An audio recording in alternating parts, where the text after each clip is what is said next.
This is the Limitless Leadership Lounge, where Coach and John learn along with you from some of the world's most decorated leaders. Recently promoted, let's sharpen the saw together. General Robert Mixon is a retired commanding general, Division of West, 1st Army in Fort Carson, Colorado, having previously commanded in the 7th Infantry Division. After retiring from active duty, he served as the president of Magatag Visible Systems and the executive vice president of CDS Monarch, and helped find the Warrior Salute program for veterans with PTSD and TBI. In 2014, he co-founded the Level 5 Associates, a leader in strategic planning company serving organizations across the country.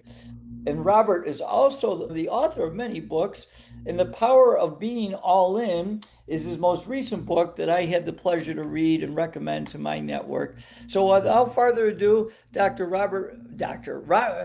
Robert Mixon. Boy, I'm screwing up today. Thanks, Coach. I got several titles today. You got a lot of titles today. So I'm going to dig in and say right away, because we hear about the term in leadership about being all in, but share with our audience, what does that mean? I'll tell you, Coach, and John, it's good to be with you. Thanks. I believe that being all in, and it was the title of my earlier book in 2017, We're All In. And then this book was called The Power of Being All In. So you can see I'm fixated with this concept. to me, being all in is just what it says. It's a complete level of commitment.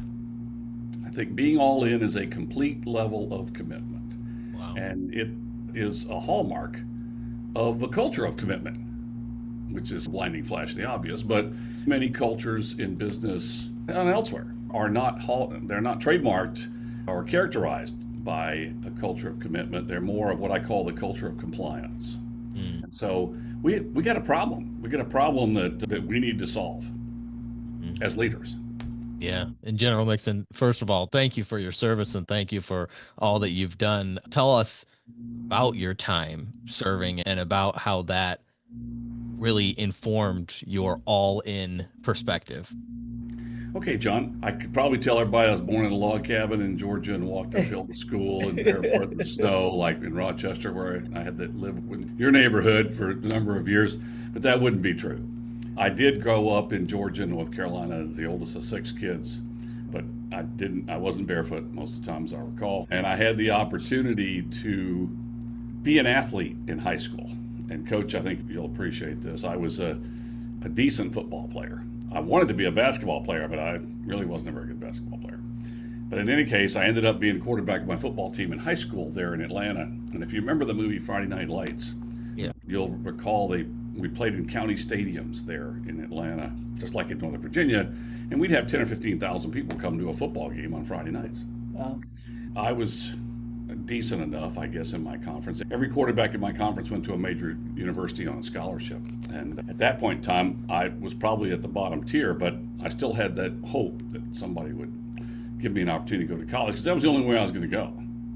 Went home one night from a football game, all ribs all taped up, and I had to change to put on my uniform to go work in a gas station. In those days, we wore uniforms.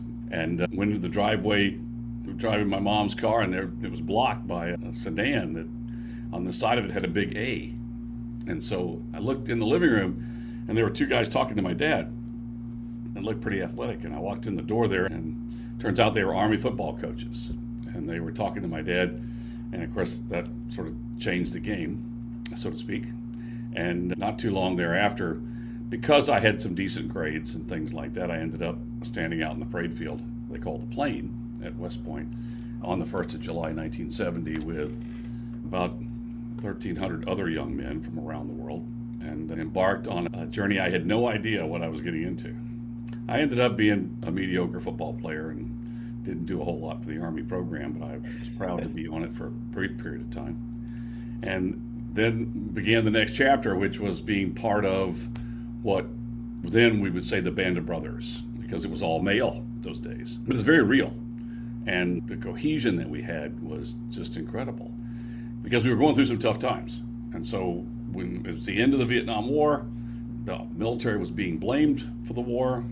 It was a dark time, and those of us who were 17, 18, 19 years old was torn between whether we were for it or against it.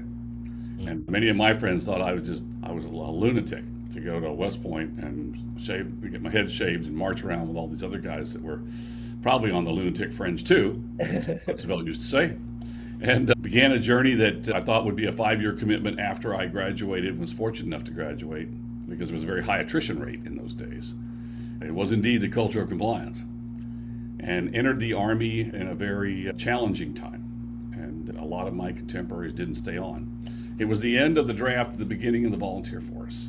So my first platoon in Germany, we were patrolling the east-west German border in the 11th Cavalry Regiment, because I wanted to be a cavalry officer, having seen all the John Wayne movies. We ended up with a hodgepodge of soldiers that half of them were drafted and didn't want to be in, and the other half were volunteers that we really didn't want, but we needed to get bodies, so we ended up with this composite soldier formation that would probably have, and certainly did, convince some of my contemporaries not to stay in the Army beyond a certain point. But I met some leaders, and I met some influencers who had tremendous impact on me. And I think when you're in times of chaos and you have role models, you realize that the essence of leadership, the best leadership, is leading through chaos, of being the calm in the chaos.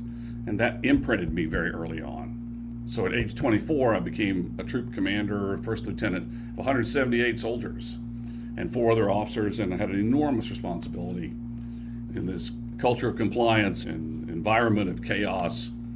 And I felt as though this was my opportunity to really figure it out. It's interesting. I didn't figure it out myself. Yeah. I had some guys that stepped in and said, "Come here, knucklehead, we'll help you." Yeah. And they said it in a polite way, but they helped me figure it out, and things took off from there. So that was the formative moment in that first 2 or 3 years in the Army as a young officer over there in the east-west German border, in the midst of a form of social, economic, political, military chaos that I think most people they'll recognize it today. But this is not the first time we've been in that environment of chaos. And it was inspiring to me to be around those who were positive influencers, and we were able to overcome or deal with the negative influencers. And I realized that was a team of teams I wanted to be on. That's great. So I got to ask you, because I know there's differences and similarities. You made it all the way to a 2-star general, correct? So could you, if you were to talk to a young leader, whether it's the military or in the corporate world, what would you share with them to help them get promoted, moving up the ranks?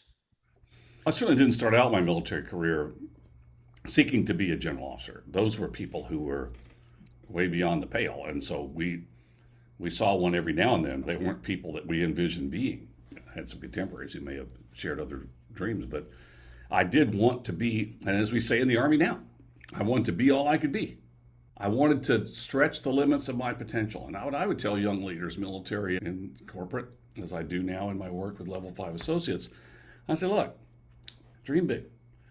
At my son's graduation speech from his MBA program at the University of Michigan at the Ross School of Business, there was a speaker who made a comment that resonates with me to this day.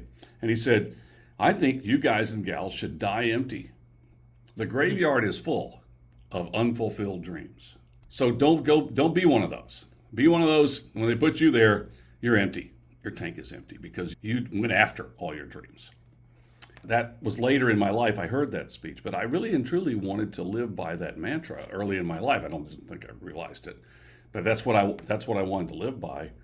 And so as I took on different challenges in the military, I found that there were outstanding leaders and mentors. And I think, as you all know, I had the tremendous privilege of being General Colin Powell's assistant when he was the chairman of the Joint Chiefs of Staff, which was an extraordinary phase of my life. Those opportunities came to me, and I'm not really sure why, but as each opportunity presented itself, I decided I was going to be all I could be. And if I didn't make it, if I failed, then I would get back up and go back at it. And so that's, I guess, a roundabout way of describing how my military journey unfolded. I was privileged so many ways to lead soldiers at the level of platoon of 42 to a division of 15 plus thousand. I was really privileged, and fortunately I was able to connect with others who knew what right looks like. And they were able to help me lead effectively and be the calm in the chaos. And I developed from that experience the concept of adaptive leadership. That adaptive leadership was that ability to master the skills that matter. And they matter most when conditions are turbulent. You can't master all the skills. If you ask a young leader, ask me, so I need to know everything. No, you don't. If you try to be all things to all people, you're going to fail miserably. You need to be good at a few things and to be really good at them. And then the rest of them, you get help from other people who are smarter than you and more capable than you. And that's how you build a team of teams. When you're a leader in the military, what kinds of differences are there versus being a leader in the civilian world, and how much do they interact and overlap? John, there's some interesting correlations here. I would say some of the things that are not quite the same. Let's start with those, because I made a quick transition from walking off the parade field as division commander into a manufacturing company, and there was some shock and awe in that process. In the military, we would have very active discussions, particularly if we had very strong commanders, on courses of action to solve a problem, to achieve a certain mission successfully. You develop courses of action. As staff officers, it was drilled into us. You bring to commanders cogent, thoughtful courses of action. And you argue strenuously in favor of those that you particularly think are most viable, most successful, and will take the least risk of soldiers' lives, because that's really what we were about, soldiers' lives. But when the decision is made by the commander about which course of action, then we would go out of the room or the tent or the circle of chairs in the desert, whatever, and then we would execute that mission as though it were our very own and most near and dear to our hearts.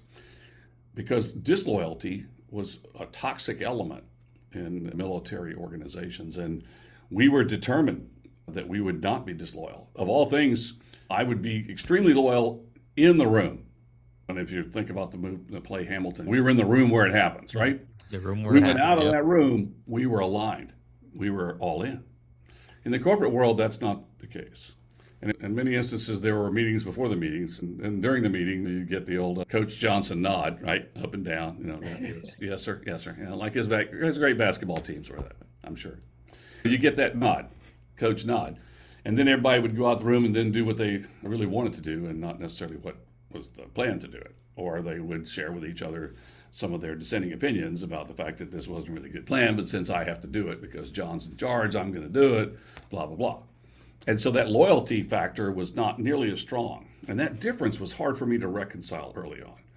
I saw it as a character flaw, and that in companies, there was an inherent character flaw. That's not really true. I was wrong. It's like the 400th time I've been wrong. As I tell people, I think I've made every leadership mistake you can make, or at least 99.5% of them.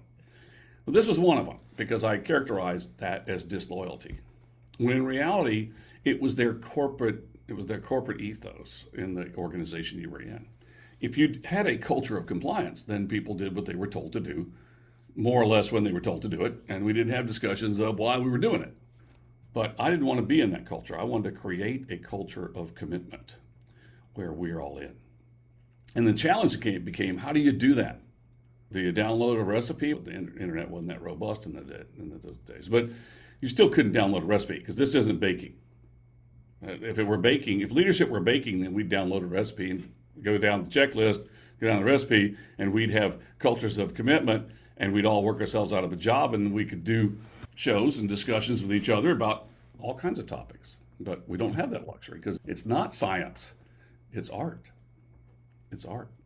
It's a good point. In fact, I do a how to build championship team culture, and I know you talk about 5 levels of culture, and culture is so important as a leader.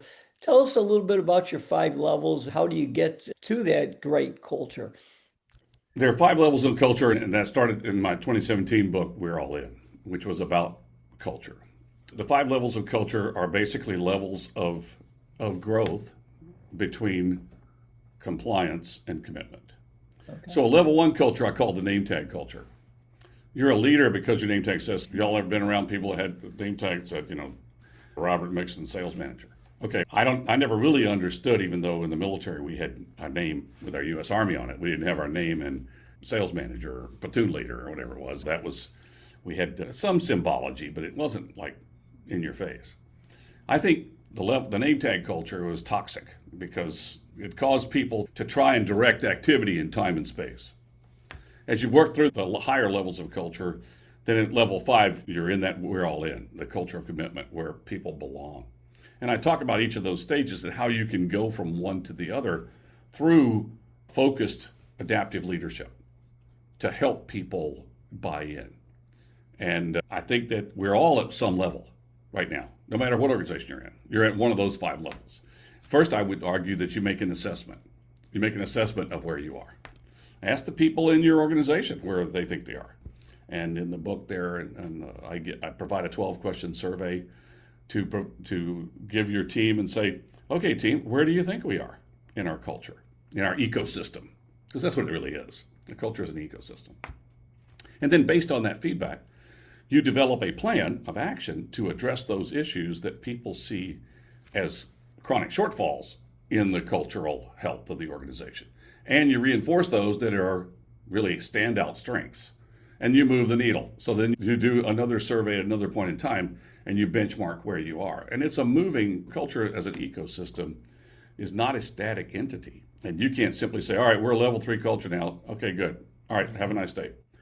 It's only as good as you were 5 minutes ago, or the most junior person in your organization. He or she is the biggest representation or the key representation of what your culture is and what it looks like. Early on in my manufacturing journey, I learned that someone sent me a photo, and it was a photo of one of our workers on the 3rd shift that was sleeping on a pallet at 3 o'clock in the morning. Oh, wow. And then sort of tagline was, here's your culture. And I have to say that was a humbling a moment. It certainly was. Because that was the culture we had. If we could sleep on a pallet at 3 o'clock in the morning, then where were our values? How were we taking our values and translating them to action? Well, the fact of the matter is, we were talking the talk, but we weren't walking the walk. And this leads perfectly into my next question. We're talking about being all in and that 5th tier culture, right?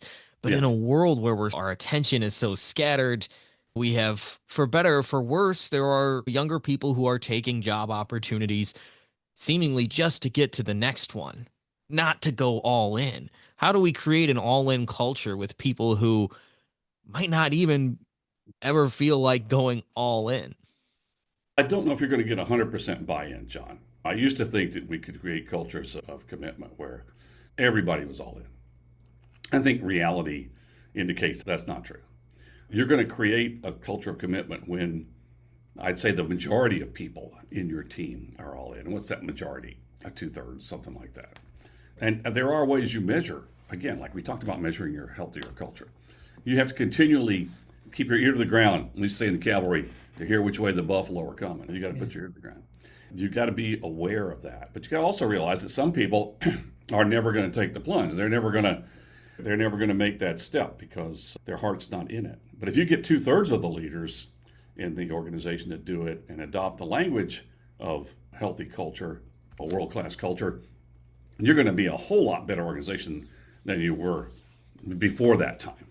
Now, how do you do that? I think you do it by an adaptive leadership by employing the big 6 principles. So my big 6 principles are evident in each of the books and my blogs and articles. And I can briefly describe them for you. Sure. The first principle is set the azimuth.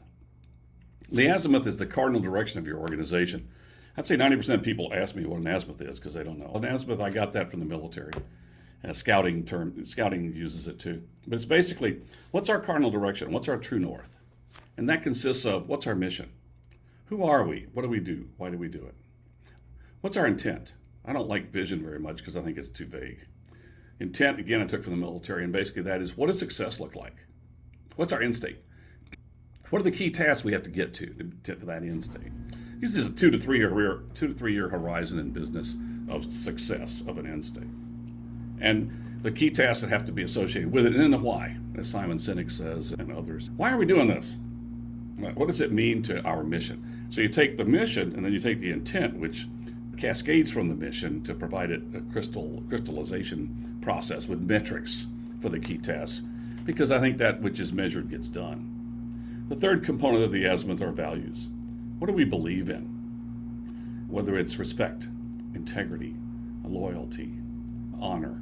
Every organization says they have, or should have, some level of values that they espouse and they agree to. And the fourth element of the azimuth is, what are our behaviors? What are our behaviors that we manifest, that we insist on from our team to bring our values to life? So there's a translation of values into action. So those four components, mission, intent, values, and culture, are the first element of the big six of setting your azimuth. And you do that as a team. You don't do that as saying, I'm Robert Mixon, and I'm in charge, and here's our azimuth, and I hope you love it. Now go forth and do good. Who's going to own it then? There's only one person who owns it, you, right? You talk about loyalty. They're not going to be loyal to an azimuth they don't own. You have to take the leadership team, get them together, devote the time, build the azimuth, and then go out and make it, and then measure your progress on a periodic basis and hold each other accountable. Accountability is a key part of the culture of commitment. It's not about passing the buck. This is about ownership. The second component of the big six is listen. My mom told me, and my mom's 93 now, God bless her, and just as sharp as she can be, and she still asks me regularly, now, Robert, God gave you 2 ears and 1 mouth for a reason. Why do you think that was, son? Okay, Mom. Yep, got it. 99, I think, percent of leaders, like we talked about, making mistakes, right? I think 99% of leaders, they don't listen with the intent to understand, as Stephen Covey says. They listen with the intent to reply. So you've got to instill leadership where listening is a learned skill that every leader follows and practices. Most leader development programs have nothing to do with listening. They don't even cover the topic. In the military, it wasn't a strong topic, I can tell you that. And so, in many cases, we don't listen with the intent to understand, and therefore, we end up doing something other than what we thought was being done, because somebody heard something different than you thought you said, and we don't use tools to drive the listening process. And one of my favorite tools is the back brief, or in the military, they call it confirmation brief. There's an old adage that says, I don't know what I told you until you tell me what you heard. When you practice that methodology in meetings, one-on-1, 1-on-10, and you say, okay, so let's review what we just thought we heard. You'd be amazed at how many people did not hear what you think you said, or you didn't hear what they thought they said. And how many times have you seen people, I used to have in my platoon, I would say, okay, we're going to go north for about a quarter of a mile here with our tanks and Bradleys, and we're going to seize this objective, and we're going to orient east. And first section, you'll take the 12 o'clock to 6 o'clock, and second section, 6 back to 12. And everybody got it? Oh, yes, sir. They'd salute, go out the door, get in their vehicles, and then they go all over the damn place. I'd have vehicles wandering around the East German forest.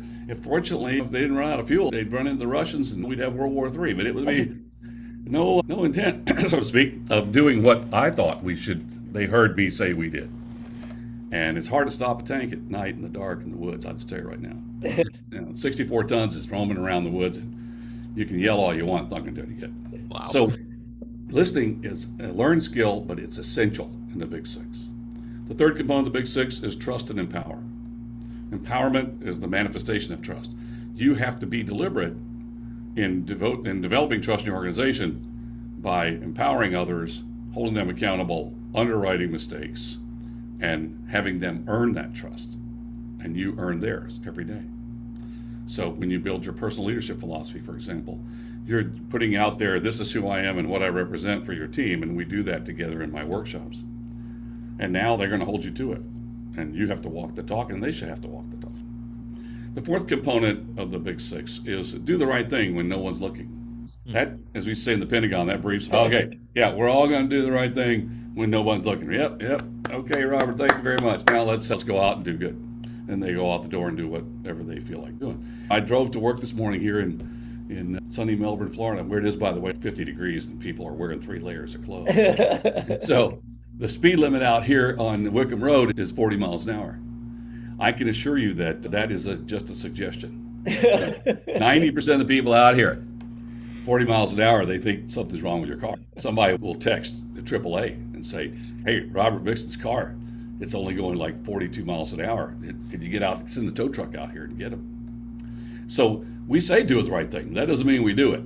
And as leaders, we have to build that culture of saying we are going to do right. We're gonna say what's right in terms of what's smart and makes sense and follows the mission and the intent. Then we're gonna do it to the best of our ability. Perfect's the enemy of good enough, but we can damn sure do better than most of us do in doing the right thing. The fifth component is when in charge, take charge. That doesn't mean you're loud, profane, abusive. It means you're the calm in the chaos. You're a good bad news taker. You can say, instead of, so John, what were you thinking? You can ask the question, so Coach, so what did we learn here?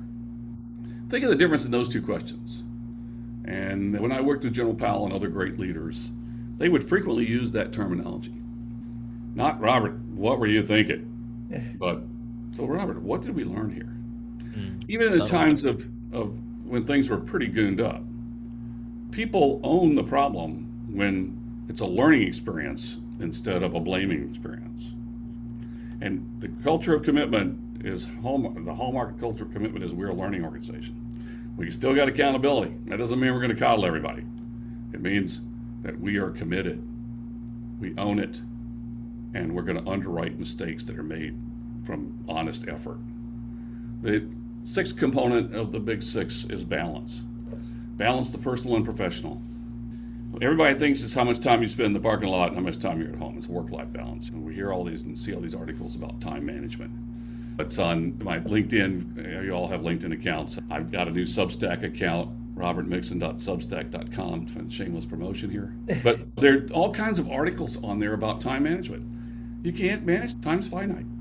We need to get over this. Balance is a matter of energy, not time. We have 4 levels of energy inside each of us: physical, mental, emotional, and spiritual. We have to nurture those batteries in ourselves and others. That gives us the power, right, to be all in. It gives us the level of performance capability that our people need. 2/3 of Americans are sleep deprived. In the Army, we used to work on sleep deprivation and be like part of our training program. I tell a story in The Power of Being All In about being a coach. I think you remember this, about being coach General Crosby Saints aide. And we were flying. We went from Germany to the U.S. and back in one day on one of our missions. And of course, I was a young major. I say young, I was 38 years old, but I was his aide. They called them horse holders in those days. And I was pretty beat. General's a little older than me, a 4-star general there, and we were riding back in the plane, and he said, can you give me my calendar for the next week? And I said, yes, sir. So I handed it to him. We were about 4 inches apart, so this was the idea of personal space had a different connotation. So I gave it to him. He looked at it. He gave it back to me. He said, I'll tell you, Robert. He said, I'm going to live with this 0600 to 2400 7-day-a-week bullshit schedule you've given me. But think about this. The 250,000 soldiers and 400,000 family members that I am in charge of are going to have to live with the decisions I make. There was some guidance there. That was I would say, a defining moment for me in that small airplane flying across the Atlantic. And basically what he told me is, if you grind me off, then everybody's going to have to live with the decisions I make. Think about your team and your organization. If you're grinding yourself off, if your 4 levels of energy are being mortgaged because you just think you're indispensable to everything that has to be done, every decision, every meeting, every phone call, every text, and you have to answer them at 2 o'clock in the morning and Sunday afternoon and during the kids' ball games and stuff like that, what kind of message are you sending about balance? You're sending a very toxic message, and you will never have the buy-in or commitment that takes companies from good to great, as Jim Collins says. So those are the big 6 principles that adaptive leaders apply to build cultures of commitment, and they have to bring it every day. This is not flavor of the month. We can't do this for 30 days and declare victory, or say, by 1 June, we'll have a healthy culture. No, we won't. It takes, I would say, a couple of years to create a true culture of excellence, where everybody is all in, or at least the vast majority of the people that you want, right, are all in. And others will come in because they see what the rest of the pack is doing. We're all tribal creatures. We grew up as pack animals, if you will, back in the day. We want to belong. So if everybody else is buying in, chances are I'm probably going to buy in. I can even buy in from the virtual environment. The idea of this separation of our workspace doesn't really have to define us as a culture. We can bridge some of the gaps that the physical distance creates. We can't bridge all of them, but we can bridge some of them where adaptive leaders bring the big six to the chaos that we're in and create some order out of the chaos, create some calm. Yeah. How about styles of leadership too? Because you have military style, which is more that command and control style, but you're also, even though you were a leader in that space, you're speaking a lot to going against that style, creating a more inclusive culture where it's not so much what I say goes. How do you balance that in the civilian world, where certainly sometimes a leader needs to take control and give a command, but can't always just be that authoritative leader? Well, John, I think it's a journey, not a destination, and it's not going to happen overnight. The first element in establishing the conditions for that buy-in, I think, is the personal leadership philosophy I mentioned earlier. One of the initial steps I think leaders should take as a result of having this conversation, for example, whether it's in a keynote or a podcast or something, it's an opportunity for a leader to say, okay, today's the first day of the rest of my life. So today I'm going to build a personal leadership philosophy. It'll have a personal mission statement. Who am I? What do I do? Why do I do it? It'll have my values, which I'll define those values, and then it'll have my behaviors that I'm going to use to manifest those values. Let me give you an example of one. I've read about 300 or 400 of these now because I learned to write this and go through this process years ago. And it's painful too. It's not going to be a one draft. One of the best ones that I've seen was a leader said, one of my values is respect. I believe in having regard for myself and others. That's my definition. I thought, that's pretty good because I can understand that respect is a belief. And then I said, how are you going to manifest this, Robert? And then when he came back with the next draft, he said, I'm going to have respect in here as one of my values. And then one of my behaviors is going to be, we do things on time. And I thought, that's brilliant. When you do things on time, are you indicating respect for others? You think so, Coach? Right? I do. Yeah. John, you agree? Yeah, it would. I think I've spent, 10,000 hours of my life is gone because I spent it in wasted bullshit meetings. No agenda, no one in charge, somebody telling stories about, the hockey team in Montreal or whatever that I didn't happen to care about. And it didn't matter to them if it was supposed to start at 9 and end at 10. It might start at 9:30 and end at noon. Your time doesn't matter to me. And yet I tell everybody, I respect you. We're going to have respect around here. We're going to respect everybody all day. They're going to see that as disingenuous, right? Robert's not walking the talk. He's just talking the talk. He says talks respect, and then he just wastes all our time. So that goes in your personal leadership philosophy, and then you have people hold you accountable to it.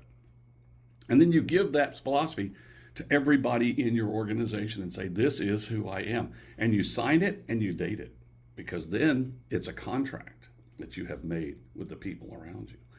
In the power of being all in, I have put my personal leadership philosophy in it. Because I said, okay, if I'm going to ask people to do this, I think I should be willing to do it too. Yeah. I think you'll remember, Coach, it's in there with my signature and the date, right? Yeah. And I expect people who read the book or know me to hold me to it. Now, it's aspirational in some ways. I'm not going to be all I can be every day. Right. And one of the tools I use, and I commend to others in my coaching work, is the daily audit. I audit myself every day on my leadership philosophy for about 10 minutes or so. But I make that time available without distractions. Believe it or not, you can do this. 10 minutes, audit myself on how well I have brought my leadership philosophy to life that day and what I can do tomorrow in specific ways to move the needle. Whether it's listening with the intent to understand, by not interrupting. How about that? When you interrupt people, it also indicates disrespect, by the way. So if I can interrupt people 20% fewer times than I did the day before, is that measurable? Is it going to make a difference? Dadgum sure will over a period of time. And if you have your philosophy out there saying, I'm going to respect you, I'm going to respect your time, and I'm going to listen with the intent to understand, they're going to see that you're actually doing it. So now they want to be like you. I want to emulate your behavior. Now my culture becomes one of commitment over time because more and more people say, hey, I'm all in. That's a great point because I talk so much about leaders, about modeling, and you are always on stage, whether you think or not. And it is so true. So, a quick story, then I have one final question. We really appreciate your insights today. That one of the things when I took over programs is I wanted to build a classy program. So, when we traveled on the road, I required our players to wear shirt and ties. And one time on the road, I didn't wear a shirt and tie. And after the game, I went home or went back to the school, and one of my parents said, "Hey, coach, you always talk about being a good model for our sons. How come you asked them to wear a shirt and tie and you didn't?" And I bit my tongue and I said, "You know what? You are absolutely right." And I will say, Robert, I always wore a short and tie after that because you are always on stage. Coach, Yeah, we are, aren't we? yeah, We're, as leaders, we are on stage. yeah, And absolutely. again, it's physical and virtual. We're still on stage. Yeah, You know, when you have virtual meetings, for example, and you don't insist on the camera as well as the microphone being part of the conversation, then you're not asking people to be present in the moment where you can see and observe some of their body language. So, again, I don't think you're walking the talk if you say, I expect you to bring it every day. If I put in my philosophy and then you write in the company's azimuth, we expect our leaders to be present in the moment. right. Again, if respect is a value, then what's a behavior? We expect you to be present in the moment when we're discussing issues, problems, challenges. Yeah. That's So a great there's point. ways you manifest it. And I think, Coach, there'll be times when we slip. Yeah. And just like to add one thing too. If you're not a leader, it doesn't mean if you don't think you're a leader because you don't have a title. If you're a parent, you're always on stage, right? Think about your young child who it's like, where'd they get that from? Guess what? I modeled that behavior, right? So even if you're listening to this and you think I'm not a general and I'm not a head basketball coach, you're still always on stage in your leadership roles in your life. You are. And I've had several leaders, John, tell me that they have taken the Big Six and they have decided this is going to be their life guide, not their leadership guide. This is going to be their life guide. They are going to live with this personally and professionally in their family, in their community, in their company, because all the principles apply. And I don't think you can be a Dr. Jekyll, Mr. Hyde, or Ms. Hyde kind of person and get away with it. You might get away with it for a week, but like you said, Coach, somebody's always watching. And when your authenticity is gone, your credibility is gone. Yeah, it's funny, Robert, because I think I've become a much better listener since I started becoming a podcast co-host. But it's funny because you've said some gems, and I look down to write them down because that's too good for me not to forget. But then I'm thinking, oh, I've lost eye contact. So I hope you're saying that when I don't have eye contact is because I'm writing one of your gems down. But in wrapping up, because we really try to stay on time as well. I'm big on time. My final question for you, and we really appreciate all your insights and your time and knowledge today, is you mentioned earlier that you've made almost all the mistakes. I'd love you to share a story with us of a pretty humbling mistake that you made and how you rectified it. I mentioned one with General Saint when I decided that I had to fill every moment of 18 hours a day with meaningful activity because he was a 4-star general. Right. I think one of the other leadership mistakes I made was when writing my personal leadership philosophy early on when I was coached to do this. I didn't really know what it was, but I said, okay, I've got to put personal mission statement, who I am, and I got to put my values, and I got to put my expectations and my way of doing things in here in one page, right? And so I went and looked for some other folks' stuff, and I started copying and pasting their stuff into my philosophy.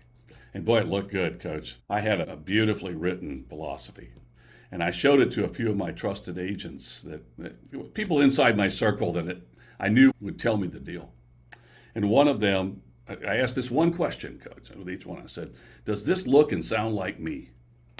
And about the third person I showed it to, and she was a brilliant officer who, thank goodness, became a general officer in her own right because she deservedly so. She looked at it for a couple of minutes, and this is one-on-one. I don't do this in a group setting.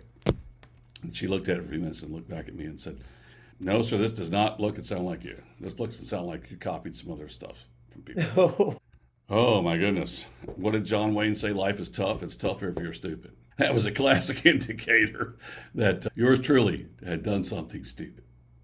And I was humiliated. But I also said, thanks. Thanks a lot for calling me out because I deserve that. And I sat there by myself after she left for about a half an hour, giving myself an ass chip. And I realized that if you're not authentic, you're not going to be credible. People might not agree with you, but they're going to respect you if they know that what is what you get, Coach. And this was one of those moments where I screwed it up. And to this day, I'll never forget that response and how it made the blood run out. I felt the blood rushing away from me thinking, boy, this is a really stupid moment. Thank goodness you had somebody who was willing to call you out and speak truth to power, if you will, to coin the adage. Right. Yeah, it's what you do after that matters, right? It's how you respond. General Mixon, I know you've responded in a lot of ways throughout your leadership journey, going through all the career changes that you've done as well. What would you say, because your time as a leader, both in the military and civilian world, what was the time of your biggest growth as a leader? Was it a particular position that you held? You mentioned your time with Powell. Was it that? Was it the transition? Tell us more about that. I think my biggest moment of growth as a leader is and it started as a lieutenant. I think when I was put in charge of other people, when I was put in command, or as president of a company, as the person where the buck stops, right? Those were defining moments in my leadership journey because I realized that I couldn't abrogate these responsibilities. They say you can delegate authority, but not responsibility. Right. When you're in that position of command or you are the boss, then you have that responsibility. And those are moments when I think I grew the most because I realized that I couldn't really, in some cases, seek counsel from others. I could seek advice and all that, but ultimately I had to make the decision. I had to decide on the course of action. I had to say, this is what's best for us to do. Now, sometimes we just had to saddle up and ride, like we say in the cavalry. We weren't going to have courses of action. We weren't going to have a discussion forum. We weren't going to do sensing sessions. We weren't going to do surveys. We were just going to saddle up. But when everybody in the team understood that as part of our rules of engagement, then they were fine with it. In other cases, we built and we asked input, built consensus, but we still made a decision. And I think what I learned in command and being in charge was that it wasn't about being liked. It was about being respected. And so I sought to be respected. I used to early on, I was trying to be liked. And that was a weakness. That was a very weak, another one of the mistakes, Coach. How are we doing on the list? I think we got so far about 20 and about 2,000 more to go. I was trying to be liked. The finest leaders I've ever known were not people who sought to be liked. In some cases, they weren't liked. We didn't want to socialize other than formalities. We didn't share, in many cases, that connection of persons. But we certainly shared that connection of understanding authority, responsibility, and being responsible for the welfare, for the mission accomplishment, the welfare of the organization, and the growth of people inside the organization. So those are my defining moments, John. Wow. That's a really golden nugget right there because it's easy to want to be liked. I'm right there with you on that one. Isn't it great? And everybody says, John, I love you. You're great. How wonderful. I want to go out and drink beverages with you and play basketball, and you and I can play for the coach and run laps. What do we call them? Lines, Coach? So you had to Line do drills, yep. Up and back and up and back. And then find a bucket. Yeah, I think I remember those. Yeah. Oh, yeah. Where's the bucket? But it's hard. It's hard not to, and I have nothing against wanting to be liked. I'm just not saying that's the level where level 5 leadership doesn't live in the world of being liked. Level 5 cultures and level 5 leadership live in the world of being respected. Yeah. What book should we start with of yours, and how do we find your books? Great, John. I think, both We're All In and The Power of Being All In are available on my website, which is Level 5 Associates, spell out the 5, level5associates.com. You can download chapter 1 of each of those books for free on the website. So go to the website and download chapter 1. I don't write long books. As Coach, I think 150 pages and 100 pages. These are what they call one-flight reads. Yeah, that's what they call them. So you can download it, read those chapters, send me a message. Tell me what you think. Robert at level5associates.com. Spell out the 5. And I'll write back to you. I'm not a ghost. I'm here. That's And right. then, as I mentioned earlier, my new Substack platform is Robert Mixon altogether .substack.com. So come join the Adaptive Leadership Legion that we're building. Come join us. And I put out an article every few days about the Big Six, one of the Big Six topics, the growth of culture, of commitment, and specific tools you can use. I'm not very esoteric. If you want to talk about the right brain, left brain, I'm not your guy. But if you want to talk about proven tools that work, measurable, measurable pathways to grow the culture of commitment, I can help. Links down in the show notes. General Robert Mixon, thank you for your time. Boy, we can get 2 chapters just by heading on over to your website right now. That's right. That's what you get for staying to the end here of the episode. Is you get 2 free chapters that you could download for free up on that site, link down in the show notes. And then you can decide, which book do I start with? Yeah. Thank you so much, Robert, for your time. Thanks, John. Thanks, Coach. Great Thanks, seeing Robert. you and wish you well, and to all the leaders out there. Remember, today's the first day of the rest of your life.